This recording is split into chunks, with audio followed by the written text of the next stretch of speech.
نو ساته ډیر د بی عزت او اخراغه خطا سو اوریدلی دي تاسو اوریدلی دي دا سوره د شرم خبر رواني دي د ویلم ندي دا اوریدلم ندي خصوکو الله دا ورځم من تخوله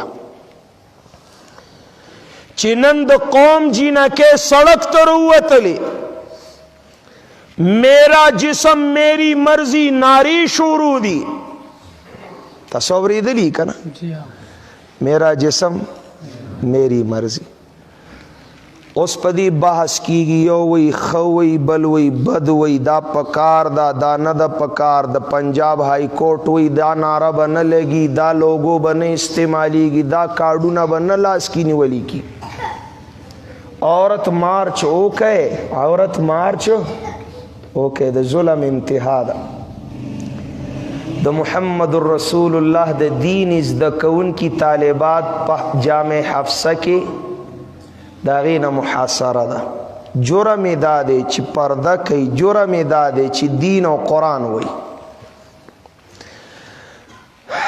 دا دی قتلم روا دے دا دی دا سر سور روانولم روا دی دا دی مدرسی روانولم روا دی دا سمنگا وطن دے خپکے گئے ماں کا آزادی دا آغا بی حیا زنانولا آزادی دا دی اسلام آباد پا سڑکونو چی آغا سرطور کاسیات عاریات مائلات ممیلات پروڑ روانی دی میرا جسم میری مرضی زن پوئیگم چی دا دی مطلب سدے زن پوئیگم دا دی آیا دا مطلب دے چی زما جسم زما مرضی یعنی زما جسم یوازی زما خاون لنا بل چالم سوک دا دی اوریدو دا پارا تیار دی ستا جسم ستا مرضی بیا رور سرا بیا پلار سرا بیا ترو ماما سرا بیا زوی سرا تیرا جسم تیری مرضی کتنی بری بات ہے اللہ چی چا خپلا مرضی کڑے و اللہ ورطا خپلا مرضی خکارا کڑا بربن بگرزی دلو سوائی رس راغلے دے دو ویختون والا دخپونو کانو پور ٹول سیل مخ نہ پٹوم اللہ وی زبے دربانی پٹوم سر نہ پٹوم اللہ وی زی دربانی پٹوم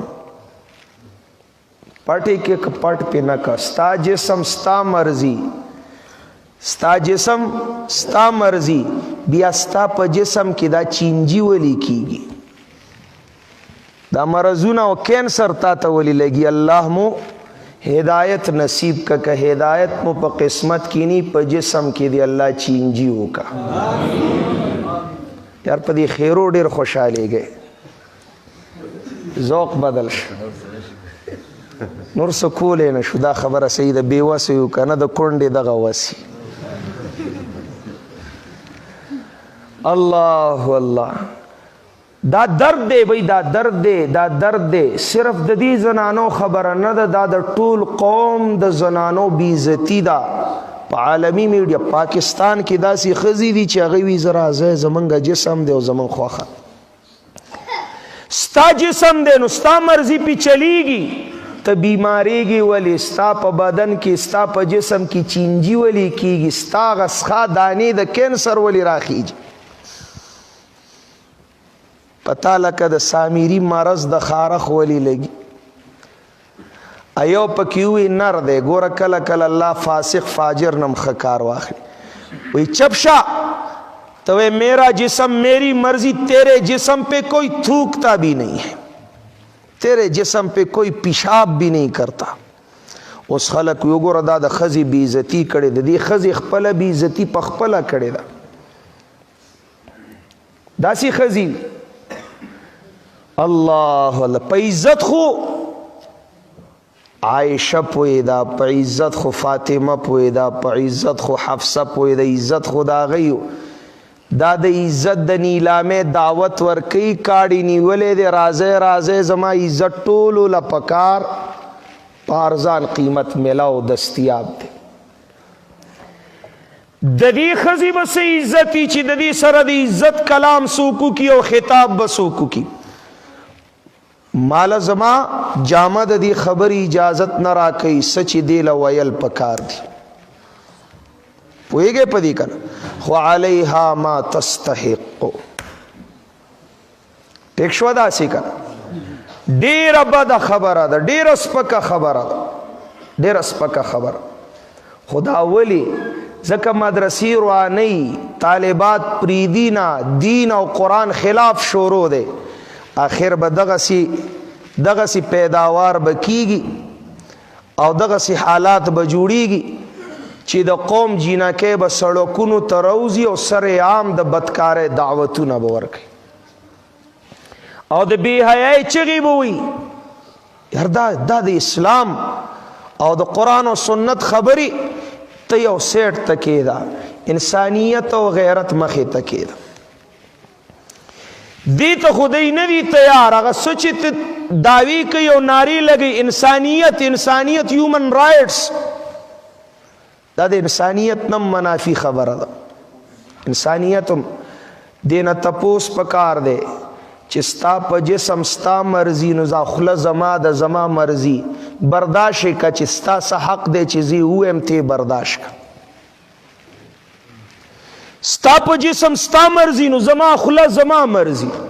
ولی تنقید کوئ په خلیل الرحمن قمر باندې؟ زه نه پیژنم دا څنګه سړی دی، خو چې لګې درته څه سپکه خبره وکړه نو دنیا دې په سر راوچته کړه چې عورت کی بېزتی ہو گئی. نو دله دا ویل پکار دی چې د دې جسم د دې مرضي ټیکۍ دی چې څه کوي زما خوله زما مرضي، زه چې څه ویم به برداشت کولی شئ؟ ستا خوله نه ده زما ده، بیا زما خوښه ده چې زه تا پسې څه ویم نو ویم به چې ستا مرضي ده. د عدالت څه معنا ده، د قانون څه مطلب دی، د ریاست څه حق دی. زما خوښه ده چې زه څه کوم، د پولیس څه ضرورت دی، د فوج څه حاجت دی.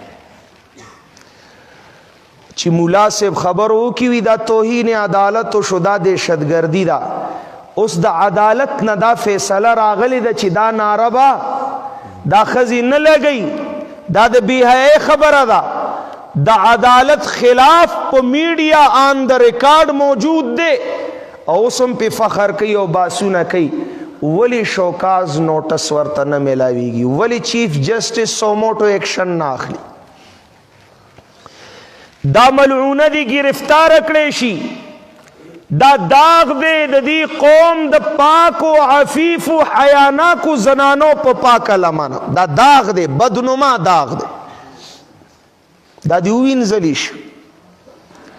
زما د قوم جینکۍ حیاناکې دي، د عایشی لونه با حیا دي، عفیفی دي. د فاطمی لونه د دې د سر لوپټې بچا نه لیدلې. مسلمان اداسي کی دي. علامہ قرطبی د سورہ لقمان په تفسیر کې یو حدیث ذکر کړ. چا عائشہ رضی اللہ تعالی عنہا له دعوت ورکو، جی زمن کر واده دے راځي با مور به لاړه. چې لاړه پاک خپو واپس رااله، ډیره خفه وا، خلک پریشان شول، په جرګه رالل. مور یې ولې خفه شوې؟ څه چلو شو؟ مور وی تاسو خو ډیر بد وکړل. کدا واده د کافرې وي نو د کافرې واده لمزر سره رابلم، زه خو د مؤمنانو مور یم، تاسو د یوې کافرې واده له زه راغوښتې ومه. او کدا واده د مسلمانې جینۍ و نو د دې ناوې په سر چې کومه نری لوپټه وه، لیس هذا لباس المؤمنات. دا نری جالیداره لوپټه چې د سر ویښته پکې ښکارېدل د دې ناوې، دا د مؤمنانو زنانو جامه نه ده. تاسو زه چاله رابللی وم؟ وی د عایشې لونو، وی د حفصې لونو، وی د خدیجې لونو، وی د فاطمې لونو. الله د پاره عزتونه منی لاموي، عزتونه منی. زویم صرف پدی جینکو نه، د دې په پلارانو، د دې په رونو، د دې په خاوندانو، د دې په زامنو الله دې لعنت راووري. چې دا جینکۍ د دې خلکو نه څنګه راوتی دي، په دې روډونو ګرځي، اس وی 8 مارچ باندے عورت مارچ تھے. عورت مارچ دا پارا دے. عورت کا لفظ تو دیکھو, تم اجتماعی نقیزین کے قائل ہو گئے, عورت بھی کہتے ہو مارچ بھی کرتے ہو. تو دا عورت لفظ مانا اگورا بیا دا مارچ مانا اگورا دا تسکے لگے. عورت ستوئی عورت دا مارچ دا پارا دے چی دا با پروڑونو منڈی ہوئی او گرزی با چغی با ہوئی. عورت تو پردے کو کہتے ہیں, عورت تو ستر کو کہتے ہیں, عورت تو چھپی ہوئی چیز کو کہتے ہیں. یو طرف تو ورطا عورت وے, بل طرف تو ورلہ دا مارچ خبر کے وے تیرے عقل اور تیرے علم پہ تالے لگ گئے. یا عورت کہنا چھوڑ دو ان کو, یا مارچ کا نعرہ بدل لو. یا ورطا عورت موائے بل نم ورلکی دے, عورت ورطا موائے, او یا مارچونو خبری پری دے. چی عورت وی نو مارچ بنی, چی مارچ وی عورت نہ دے, دی خزوتا عورت نشی ویلے. مارچ والا خزوتا عورت نشی ویلے. عورت خود پٹ ہوئی پو پختو کی ورت جینے وی, جیم نون کی مانا دا پٹوالی دا جنتم جن زکا وی چی نخ کاری, جنین دا خیٹی معشوم نخ کاری, جینے چی پٹوی چی خکارا سرگند گرزی پلارو منڈی وی چگی وی, دا جینے نا دا عورت نا دے. مارچونو والا تا جینکے موائے, مارچونو والا تا عورت موائے. نم بدل کے میں دعوت فکر دے رہا ہوں, حوصلہ پیدا کرو. تیرا جسم تیری مرضی, میری زبان میری مرضی. برداشت کرنا سیکھو, برداشت کرنا سیکھو. حق کو سننے کا حوصلہ پیدا کرو. خبئی محافظ دے ایمانم قرآن دے, محافظ دے عزتم چی قرآن نہیں بیا بس عزتی, چی قرآن نہیں بیا بس ایمانی. اللہ مو ایمانو نا عزتو نا سلامت کا, اللہ دی نسلو نا دے بی حیاء نا بچ کے. اللہ مدعو